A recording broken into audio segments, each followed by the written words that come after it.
The massive ship appeared in Earth's orbit on a Tuesday morning. It happened without warning.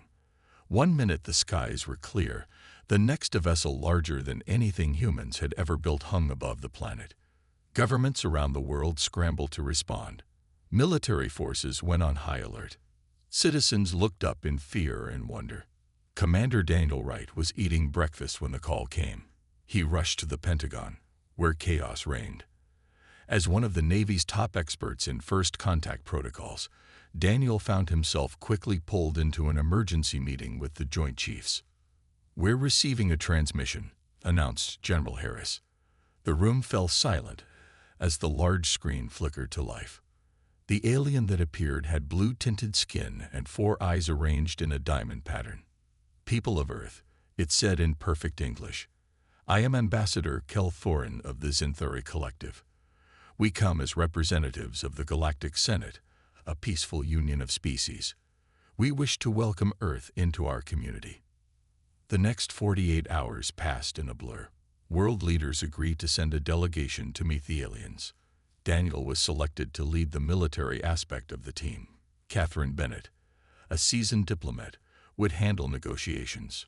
"I don't trust them," Daniel told Catherine as they prepared to board the shuttle that would take them to the alien ship. Catherine adjusted her suit jacket. "You don't trust anyone, Commander. That's why you're here." "And why are you here?" he asked. "To make sure you don't start an interstellar war." She smiled, but her eyes remained serious. The shuttle ride was short. The alien ship interior was breathtaking. Vast chambers with ceilings that seemed to disappear into the stars. The air smelled like cinnamon and something else, something not from Earth. Ambassador Kel Thorin greeted them personally. Up close, his skin had patterns that seemed to shift like oil on water. "Welcome, humans. The Galactic Senate has watched your species with great interest." "How long have you been watching us?" Daniel asked. "Long enough to know your potential," the alien replied smoothly. "The Senate believes Earth is ready to join our community. We offer technology, medicine, knowledge, gifts to welcome you into the galactic family." Catherine stepped forward. "That's very generous. What would Earth need to offer in return?" "Merely friendship and participation in our shared governance," Kel Thorin said. "All Senate members benefit equally from our alliance." The meetings continued for days. The aliens showed them technology that could end disease, hunger, and energy shortages. They talked of faster-than-light travel and peaceful cooperation between worlds. It all seemed perfect, too perfect for Daniel's comfort. One evening, as the Earth delegation rested in their quarters aboard the alien vessel, Junior Communications Officer Lisa Reeves approached Daniel with concern in her eyes. "Commander, I picked up something strange," she whispered. "A transmission between the Zinthuri ship and somewhere else. It wasn't meant for us to hear." "What did it say?" Daniel asked. "The translation isn't perfect, but I caught phrases like resource extraction and minimal resistance expected." Lisa handed him a datapad. "This doesn't match what they're telling us about equal partnership." Daniel studied the partial transcript. "Keep this between us for now. Continue monitoring their communications." Later, he found Catherine alone in the observation deck, watching Earth spin below them. "Beautiful, isn't it?" she said. "Yes," Daniel agreed. "And worth protecting." Catherine turned to him. "You're still concerned. Something isn't right. The Zinthuri are hiding something. When you ask detailed questions about Senate governance, have you noticed how Kel Thorin changes the subject?" "I have," Catherine admitted. "Tomorrow I'll press harder on those points." As they spoke, a smaller alien ship arrived, docking with the main vessel. Through the window, they watched as new aliens disembarked, these with red scales and sharp features. More Senate representatives. Daniel wondered. Catherine's eyes narrowed. Or perhaps the real decision-makers. "We need to be careful, Commander." "Very careful." Daniel nodded. "Earth's future may depend on what we do next." 6 months passed since the aliens first appeared in Earth's skies. The excitement had changed to a careful optimism across the planet. Today was important. Earth would officially receive its invitation to join the Galactic Senate. The ceremony took place in Geneva. Flags from all nations fluttered in the spring breeze. UN Secretary-General Aaron Mitchell stood tall on the stage, ready to accept the charter of membership from Ambassador Kelforan. Billions watched the broadcast worldwide. "This marks a new chapter in human history," Kelforan announced, his 4 eyes blinking in sequence. "The Senate welcomes Earth as its newest member." He handed over a glowing tablet that contained the charter. Commander Daniel Wright watched from the side of the stage, his face carefully blank. 6 months had given him time to gather a team and investigate his concerns. Catherine Bennett stood near him, her diplomatic smile hiding similar worries. "The signature looks beautiful on camera," she whispered to Daniel. "But we both know what's really happening." After the ceremony, Daniel met his secret team in a secure room beneath the UN building. The small group included people he now trusted with Earth's future. Lisa Reeves, who first intercepted the suspicious transmission, NASA astrophysicist Dr. Gregory Howard, linguist Amanda Collins, and cybersecurity expert Jason Rodriguez. "What did you find?" Daniel asked, locking the door behind him. Amanda spoke first. "I've been studying Senate records they provided. Every planet that joined in the last 100 years suffered disasters within a few years." "What kind of disasters?" Catherine asked, joining them. "Earthquakes, floods, volcanic eruptions, all near major resource deposits," Amanda explained. "And guess who always arrives first to help?" "The Zintheri," Daniel said. "Yes," Amanda continued. "And they never leave. They build permanent bases and extract resources. It's colonization disguised as aid." Dr. Howard opened his laptop. "I compared the disasters. The patterns are too similar to be natural. They're engineered." Daniel paced the room. "So they sign treaties, cause disasters, then take what they want while pretending to help. Meanwhile, Earth receives amazing technologies," Catherine added. "Cancer treatments, new food production methods, clean energy. Bribes," Lisa said plainly, "to keep us happy while they prepare to take what they really want." Jason tapped on his tablet. "Notice anything missing from their technology gifts? They show us medical advances and energy systems, but no space travel tech. We can't build ships like theirs with what they've shared. Keeping us grounded," Daniel muttered. "Trapped." Catherine looked troubled. "The public loves the benefits. Governments are celebrating. How do we prove any of this?" Amanda held up a data crystal. "I found something in the actual charter text, not the translation they provided us. There's hidden language classifying Earth as a protectorate with provisional sovereignty." "What does that mean?" Lisa asked. "It means they can legally take whatever they want," Amanda replied. "We didn't join as equals. We signed away our rights."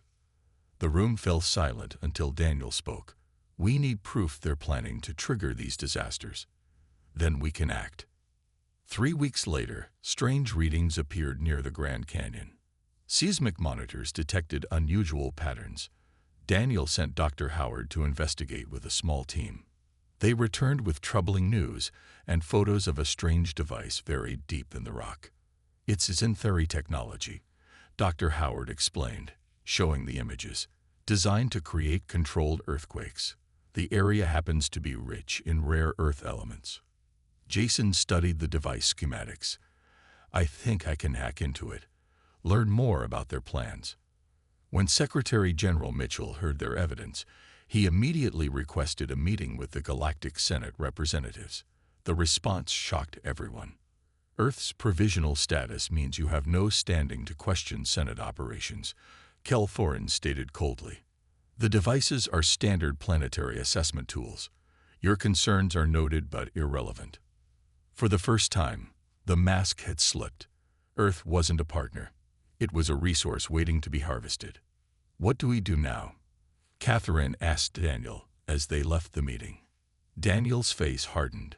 "We prepare. If they want Earth, they'll have to fight for it." Amanda Collins sat alone in her office, surrounded by alien texts. For weeks, she had studied the charter document, looking for any way to fight back legally. The hidden clause about Earth's provisional sovereignty troubled her deeply. Her eyes burned from lack of sleep, but she kept working. A soft knock at her door made her look up. Catherine Bennett entered, carrying 2 cups of coffee. "You look terrible," Catherine said, handing Amanda a cup. "Thanks," Amanda replied with a tired smile. "I found something important." She pointed to her screen where the charter text glowed. The Zinthari didn't translate this section correctly. It doesn't just call us a protectorate. It gives the Senate full rights to establish resource management outposts anywhere on Earth without our permission. Catherine's face darkened. They can legally take whatever they want. Yes, and we signed it. Later that day, Catherine confronted Ambassador Kelthorin about the hidden clause. They met in the ambassador's office at the new Senate Embassy in New York. "This section was not properly explained," Catherine said, pointing to the text. Kelthorin's 4 eyes blinked slowly. "It is standard diplomatic language. A mere formality. A formality that gives you the right to take our resources," Catherine pressed. The ambassador's skin changed color slightly, showing patches of dark blue. "Your species is still learning galactic politics. Some things are best left to those with more experience." Catherine left the meeting knowing the truth. Earth wasn't being welcomed as an equal. It was being colonized through legal tricks. Meanwhile, strange events were happening around the world. In Brazil, unusual earthquakes shook areas rich in minerals. In Western Australia, sinkholes appeared near uranium deposits. In Canada, unexplained ground movements occurred near rare metal mines. Daniel Wright traveled to Brazil with Dr. Howard to investigate. Local authorities had found something unusual in the earth after the quakes. They led Daniel and Gregory to a deep crack in the ground outside Rio de Janeiro. "Down there," said the Brazilian officer, pointing with his flashlight. Embedded in the rock wall was a device similar to what they had found near the Grand Canyon. It pulsed with a faint blue light. "Another earthquake machine," Daniel said grimly. Dr. Howard scanned it with special equipment. "This one is active. I think it's building up energy for something bigger." Back in the United States, Jason Rodriguez had been working on the device they found earlier. After weeks of careful study, he managed to access its control system. "Got it," he told Daniel over a secure line. "These machines are designed to create controlled earthquakes. They target specific layers of rock to make resource extraction easier." "Can you shut them down?" Daniel asked. "Not remotely. But I understand how they work now. They're part of a network. And they're all building towards something big." Secretary General Aaron Mitchell called an emergency meeting of the UN Security Council when he heard the news. The evidence was presented. Devices found on multiple continents, all designed to trigger natural disasters. Mitchell demanded answers from the Galactic Senate. He traveled to their regional headquarters and requested an audience with higher authorities than Ambassador Kelthorin. The being that met him wasn't Zinthari. It had gray skin and 6 limbs. It introduced itself as Delegate Vos Moran of the Senate Executive Council. "Your concerns are noted," the alien said coldly. "However, Earth's provisional status means you have no standing to question Senate operations." "We are a sovereign planet," Mitchell argued. "You are a resource world," Vos Moran replied. "Like hundreds before you, the Senate requires certain materials. Your cooperation is appreciated but not necessary." When Mitchell returned to Earth, he called Daniel, Catherine, and their team to his office. "They aren't even pretending anymore," he said, his voice heavy. "We face a terrible choice. Submit and lose everything, or fight an enemy with technology centuries beyond ours." Daniel stood tall.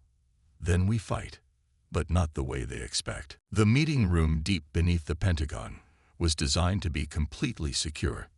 No signals could get in or out. 20 people sat around a large table, leaders from America, Russia, China, India, Brazil, and other major nations. They had one thing in common. They now understood the true threat facing Earth. "We cannot win an open conflict," said the Chinese president. "Their weapons would destroy our cities in minutes. And we cannot trust them," added the Russian leader. "They have lied from the beginning." Secretary General Mitchell nodded. "So we have only one option. We must appear to cooperate while secretly preparing to resist." Daniel Wright stepped forward with Catherine Bennett beside him. "We've developed a plan. We call it Project Trojan Horse." The world leaders listened carefully as Daniel explained. Earth would pretend to accept its role as a resource planet. Meanwhile, they would work in secret to understand alien technology and find weaknesses. "The Xanthari think we're primitive," Catherine said. "They don't hide their technology from us because they don't believe we can understand it. That's their mistake." The plan was approved. Colonel Olivia Blackwell of the U.S. Space Force was chosen to lead the military side of Project Trojan Horse, a tall woman with short gray hair and a no-nonsense attitude. She had 20 years of combat experience. "Our first goal is intelligence," Olivia told her new team. "We need to know everything about Senate technology, especially their weapons and shields." Catherine's diplomatic skills provided the first opening. She convinced Ambassador Kel Thorin to allow a group of Earth scientists to visit the Senate's Central Space Station for cultural exchange. "The humans are eager to learn about Senate culture," she told the ambassador. "This visit would help them accept their new status more easily." Kel Thorin agreed, not realizing this was exactly what Earth wanted. Dr. Gregory Howard was selected for the science team. Before he left, Olivia gave him special equipment disguised as normal scientific tools. "These will scan their technology without them knowing," she explained. "Especially focus on their shield systems and weapons." Gregory nodded. "I'll get what we need." 2 weeks later, he returned with valuable information. The Earth team gathered in the underground facility they now called the Nest to hear his report. "The Senate's technology is advanced, but not magical," Gregory explained, showing diagrams on a large screen. "Their weapons are powerful, but their shield systems have a weakness." Everyone leaned forward as he continued. "They use energy fields that block most attacks, but certain radiation frequencies seem to disrupt them." Jason Rodriguez had been working with a Russian scientist, Dr. Alexei Petrov, to understand Xanthari communications. The quiet cybersecurity expert stood next. "We've reverse-engineered their basic communication systems," Jason said. And Dr. Petrov made an important discovery. The Russian quantum physicist adjusted his glasses. "The shield technology cannot process certain radiation frequencies found in Earth's upper atmosphere. It is like a blind spot." This was the first real hope they had found. If the Senate's powerful shields had a weakness, perhaps there was a chance to defend Earth after all. Meanwhile, Catherine continued her diplomatic role, appearing to cooperate with the Xanthari while gathering information. Daniel coordinated between military and scientific teams. Around the world, factories quietly began producing new technology based on what they had learned. The work had to remain completely secret. Anyone seen with alien technology was officially part of the cultural exchange program. Military forces trained in secret facilities underground or deep in remote areas. One evening, as Daniel and Catherine walked in a secure garden area, she asked the question that worried everyone. "Will we be ready when they make their move?" Daniel looked up at the stars. "We don't need to be stronger. We just need to be smarter. They expect us to either surrender or fight in the open. They never consider we might have a third option." "And if we fail?" Catherine asked quietly. "Then humanity goes down fighting," Daniel replied. "But I don't plan to fail." 18 months had passed since Earth joined the Galactic Senate. The waiting was over. The Xanthari finally showed their true intentions. It began in South America. A series of earthquakes struck the Andes Mountains, stronger than any in recorded history. Cities crumbled. Thousands died. Within hours, Senate emergency response ships arrived, filled with equipment that looked more suited for mining than rescue. Similar disasters hit Australia, Africa, and Asia, all in regions rich with rare minerals and metals. Each time, Senate ships arrived suspiciously quickly with mining equipment ready. In the emergency UN meeting that followed, Catherine Bennett watched Secretary General Mitchell address the world's leaders. "These are not natural disasters," Mitchell stated firmly. "Our scientists confirm these earthquakes were triggered by alien devices planted months ago. The Senate is attacking Earth." Brazil's president stood up angrily. "They demanded access to our disaster zones, but their ships carry mining equipment. We refused them entry." The next day, a Zinthari cruiser hovering over Brazil simply disabled the entire country's power grid from orbit. The message was clear: resistance would be punished. Catherine requested an emergency session with the Galactic Senate. She traveled to their main station with a small team that included Daniel Wright, disguised as her security. The Senate chamber was massive, a great round room with hundreds of different alien species sitting in rising tiers. At the center stood Grand Arbiter Vex Moore, a tall being with pale skin and 6 arms. "The representative from Earth may speak," Vex Moore announced, his voice echoing. Catherine stepped forward. "The Senate has attacked our world, causing disasters to access our resources. This violates every promise made to us." Laughter rippled through the chamber. Vex Moore's mouth twisted in what might have been a smile. "Promises? There were no promises, human. The Senate is not a democracy." He gestured around the room. "The founding species sit at the top. Provisional members like Earth exist to provide resources. That is the natural order." Catherine stood tall despite the humiliation. Earth did not agree to this arrangement. "Earth signed the charter," Vex Moore replied coldly. "Your understanding was irrelevant." As Catherine continued her passionate but futile protest, Daniel moved quietly through the chamber. Under cover of the heated exchange, he placed small devices in hidden spots around the Senate station. No one noticed him. All eyes were on Catherine.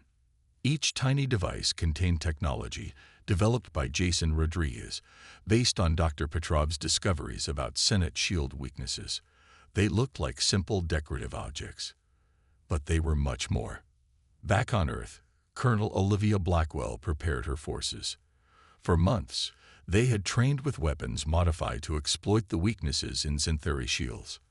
Now those weapons were distributed to military units worldwide.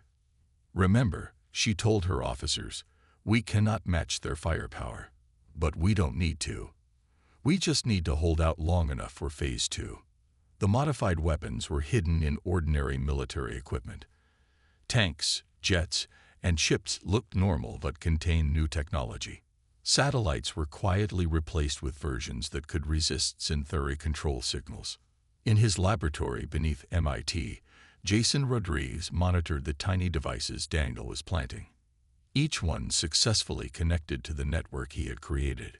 "It's working," he told Dr. Petrov. "They can't detect our signal because it uses the frequency their shields can't process." The Russian scientist nodded with satisfaction. "The arrogance of the Senate works against them. They cannot imagine that primitive humans could understand their technology, let alone improve upon it." When Catherine and Daniel returned to Earth, they went directly to the nest. World leaders gathered to hear their report. "The Senate has shown its true face," Catherine said. "There will be no more pretending. They expect us to either surrender or fight a hopeless battle." Daniel stepped forward. "But we're ready for option 3. He looked around the room at the determined faces. "The Senate believes they know exactly what will happen next. They're wrong." Secretary General Mitchell stood. "How long until they make their next move?" Colonel Blackwell checked her tablet. "Our intelligence suggests they're positioning a battle fleet right now. The Zinthari plan to make an example of Earth." "Good," Daniel said, surprising everyone. "Let them come." The Zinthari battle fleet arrived 3 days later. 12 massive warships took position around Earth, their weapons systems glowing with energy. People across the planet looked up at the night sky and saw new stars, artificial and threatening. Ambassador Kel Thorin delivered the ultimatum from the main ship. Earth will grant unlimited access to all resource-rich regions immediately. Resistance will result in pacification. Earth's response shocked the Xinthari. Complete silence. No diplomatic messages, no military movements, nothing. Hours passed with no communication from any Earth government. This is unusual, Kelthorin told Fleet Commander Dozrak. All other worlds either surrendered or attempted resistance by now. Dozrak, a veteran of many planetary conquests, frowned.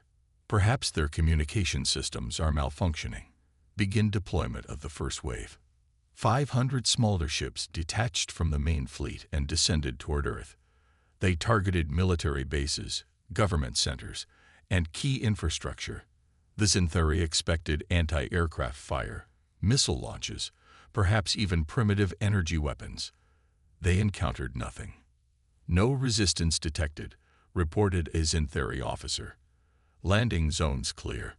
In the nest, Colonel Olivia Blackwell watched the alien ships on large screens. Around her, military leaders from different nations waited tensely. Still no response, asked the Chinese general. Not yet, Olivia replied calmly. Let them land first. Daniel Wright stood beside her. All teams in position. Yes, special forces units are in place near all landing zones. The modified weapons are ready. The Xinthari troops exited their ships, confused by the lack of opposition. They moved toward key facilities with weapons ready, waiting for an ambush that didn't come. In orbit, Dozrak grew suspicious. Something is wrong. Check all systems. Before his officers could respond, every screen on the flagship flickered. Communications, targeting systems, shield monitors, all went dark for 3 seconds. What happened? Dozrak demanded. Unknown malfunction, Commander, an officer replied nervously. Systems are rebooting. The small devices Daniel had planted throughout the Senate station had activated, sending a carefully designed signal to the entire Senate network. The signal created a cascade of small failures, nothing catastrophic, but enough to temporarily disable key systems. On Earth, Jason Rodriguez watched his computer screen and smiled. Now, he said simply. Colonel Blackwell gave the order. Execute Operation Thermopylae. Across the planet, hidden weapons activated. They didn't fire explosive projectiles or energy beams. Instead, they emitted precisely calibrated radiation on the frequency that Dr. Petrov had discovered, the blind spot in Xinthari shields. The alien troops suddenly found their advanced armor malfunctioning. Their weapons lost power. Their communication devices went silent. From hidden positions, Earth's special forces emerged. They wore simple-looking uniforms that concealed advanced technology. Their weapons appeared ordinary but fired projectiles coated with materials that disrupted Xinthari shield harmonics. The aliens, expecting easy victory, instead faced a precisely targeted assault. Their superior technology, the basis of their confidence, failed against seemingly primitive human weapons specifically designed to exploit their weaknesses. In New York, alien troops approaching the UN building suddenly collapsed when hidden devices activated beneath the streets. In Beijing, Xinthari forces found their weapons useless against Chinese soldiers wearing what looked like regular uniforms, but were actually woven with materials that disrupted alien targeting systems. Colonel Blackwell led the counterattack personally at a key landing zone near Washington, D.C. Her team moved with practiced precision, disabling alien ships and capturing troops. Focus on taking their technology intact, she ordered. We need everything we can get. In orbit, the Xinthari fleet struggled to understand what was happening. Their systems kept experiencing random failures. Communications with ground forces were fragmentary at best. This is impossible, Dozrak growled. Their technology is primitive. They cannot defeat our forces. A junior officer approached nervously. Commander, we've lost contact with over 80% of our ground teams. The few reports coming in say their shields and weapons are failing against primitive projectile weapons. Dozrak's face darkened. Prepare the main fleet weapons. If we cannot take this planet, "We will make an example of it." But when he gave the order to fire, nothing happened. The weapons systems remained dark. The Grand Arbiter Vexmore called an emergency session of the Galactic Senate. This had never happened before. No provisional member world had ever successfully resisted Senate forces. The humans must be punished, Vexmore declared to the gathered representatives. "We will make an example of Earth." Their defiance cannot stand. The Senate members roared their approval. For centuries, the founding species had exploited resource worlds without challenge. Earth threatened the entire system. Vexmore raised his 6 arms for silence. "I call for the complete destruction of human civilization." All in favor. He stopped mid-sentence. Every screen in the Senate chamber suddenly activated, showing the same image. Secretary General Aaron Mitchell sitting calmly at his desk on Earth. "Members of the Galactic Senate," Mitchell began, his voice echoing through the chamber. "You have violated the trust of not just Earth, but hundreds of worlds. Your deception ends today." Vexmore tried to cut the transmission but found the controls unresponsive. The small devices Daniel had planted throughout the station had given Earth complete control of Senate communications. The image shifted to show Catherine Bennett standing in the nest, surrounded by Earth's leaders. "For months, you believed we were simply accepting our fate," Catherine said. "You were wrong. While we pretended to cooperate, we were learning. While you dismissed us as primitive, we were adapting your technology and finding your weaknesses." Daniel Wright stepped forward beside her. "Your invasion force has been captured. Your fleet is disabled. But that's not Earth's final response." The screens changed again, showing dozens of alien faces, representatives from other worlds that the Senate had exploited. "During our visits to the Senate station," Daniel continued, "we identified other subjugated worlds. Using modified Xanthari technology, we sent messages to them. We shared what we learned about Senate weaknesses. A new face appeared on screen. An alien with green scales and 4 eyes. I am Leader Karvik of Proxima Centauri 3. For 50 years, our world has suffered under Senate mining operations. Earth showed us how to disable Xanthari control systems." Another alien appeared, this one with blue fur. "The people of Epsilon Eridani thank Earth for revealing the truth. We have already liberated 3 Senate mining outposts on our world." One by one, representatives from over 50 planets confirmed that they had implemented Earth's defensive strategies. All had taken control of Senate operations on their worlds. In the Senate chamber, panic spread. The founding species had never faced a coordinated rebellion. Jason Rodriguez appeared on screen next. "I've planted a sophisticated virus throughout the Senate network. With one command, we can disable your entire defense grid permanently." Dr. Petrov stood beside him. "Your shield technology cannot process certain radiation frequencies, a simple weakness that you never bothered to fix because you believed no primitive species could discover it." Secretary General Mitchell returned to the screen. "Our terms are non-negotiable. The corrupt Senate will be dissolved. A new galactic union will be formed, with all member worlds having equal standing." Catherine added, "You have 2 choices: accept a new, truly democratic galactic community, or face the consequences." "This is outrageous," Vexmore shouted. "You cannot dictate terms to the Senate." "Actually, we can," Daniel replied calmly. "Right now, Colonel Blackwell's forces control your fleet in Earth orbit. Similar rebellions are happening on 50 other worlds. Your choice is simple: democracy or destruction." On the main Xanthari ship, Fleet Commander Dozrak received messages from across the galaxy. Senate outposts were being overwhelmed by local resistance forces using the same tactics as Earth. For the first time in his long career, he felt fear. "The humans have done the impossible," he told Ambassador Helforin. "They've united the resource worlds against us." 3 days later, Grand Arbiter Vexmore signed the treaty establishing the new Galactic Union. The founding species surrendered their special privileges. All worlds would have equal representation and rights. As Daniel and Catherine walked through the new Union headquarters being established on the former Senate station, Catherine smiled. They never saw it coming, she said. They thought they were dealing with just another primitive world. Daniel nodded. That was their mistake. They forgot something important about humans. What's that? Catherine asked. We've spent our entire history fighting each other.